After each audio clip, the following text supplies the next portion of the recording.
हरे कृष्णा। आज मैं आपसे भगवत गीता क्या है इसके ऊपर थोड़ा सा विचार विमर्श करूंगी और ये बताऊंगी कि भगवान का गीत क्या है वो यहाँ पर बताने का प्रयास करूंगी।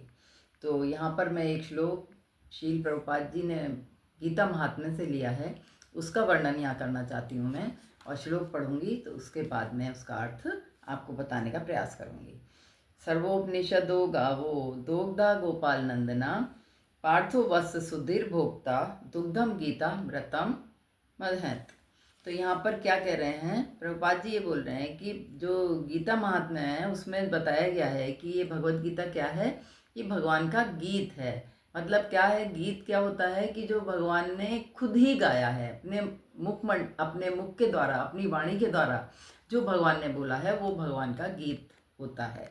तो ये भगवत गीता क्या है, ये समस्त उपनिषदों का सार है और ये गीतोपनिषद है।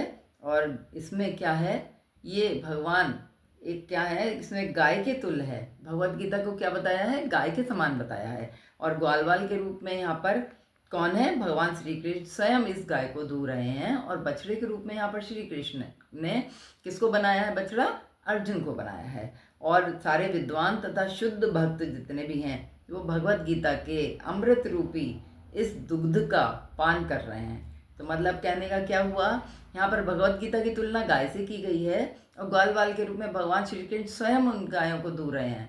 और इसमें बछड़ा कौन बना हुआ है, हमारे अर्जुन को उन्होंने बनाया है बछड़ा। और समस्त प्रकार के सब तरह के जितने भी विद्वान हैं और शुद्ध भक्त हैं वो सब क्या कर रहे हैं, इस भगवत गीता रूपी अमृत का पान कर रहे हैं, उस दुग्ध का पान कर रहे हैं। तो ये समझ सकते हैं आप कि ये भगवत गीता क्या है, अमृत तुल्य है। हम जिस तरह से दूध पीते हैं वो अमृत तुल्य हमारे लिए होता है, पौष्टिक होता है, इसी तरह से ये भगवत गीता क्या है, हमारे लिए अमृत के समान है। हम इसका पान करते हैं, इसका जितना हम इसको पढ़ते हैं उससे हमारा क्या हो जाता है, हमारी बुद्धि और हमारा मन सब कुछ वो होता है, विकसित होता है और हमारी चेतना जागृत होती है।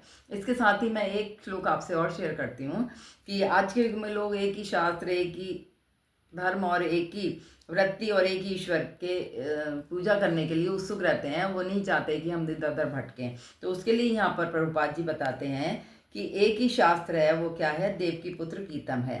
केवल एक शास्त्र भगवत गीता ही होना चाहिए और जो कि सारे विश्व के लिए हो। और एक ही क्या है, देवो हो, वो कौन हो, देव की पुत्र है। तो सारे विश्व के लिए एक ही ईश्वर हो, वो ईश्वर कौन हो, भगवान श्री कृष्ण स्वयं हो। और एको मंत्र से न मानी, यानी एक ही मंत्र यहाँ पर होना चाहिए जो कि सबको करना हो, एक ही प्रार्थना सब करें। तो उनके नाम का कीर्तन सभी करें सदैव। तो वो कौन सा मंत्र है, हरे कृष्णा कृष्णा कृष्णा हरे हरे, हरे राम राम राम हरे हरे। और इसके अतिरिक्त हमारी क्या है, एक ही कर्म होना चाहिए हमारा। वो कर्म क्या होना चाहिए, श्री कृष्ण भगवान की सेवा में हमें सदैव लगे रहना चाहिए। हमारा कार्य सिर्फ भगवान की सेवा होना चाहिए। तो इस तरह से ये भगवत गीता हमारे लिए इतना महान ग्रंथ है कि हमें नित्य प्रति इसका अध्ययन अवश्य करना चाहिए और जीवन में लाभ उठाना चाहिए। तो आज के इस वीडियो में मैंने जो भी कुछ बोलने का प्रयास किया, मेरी क्षमता नहीं है, पर मैं अपने गुरुदेव की प्रसन्नता के लिए और भगवान की प्रसन्नता के लिए मैंने ऐसा करने का छोटा सा गिलहरी प्रयास किया है। और हरे कृष्णा कृष्णा कृष्णा हरे हरे, हरे राम राम राम हरे हरे, हरे कृष्णा।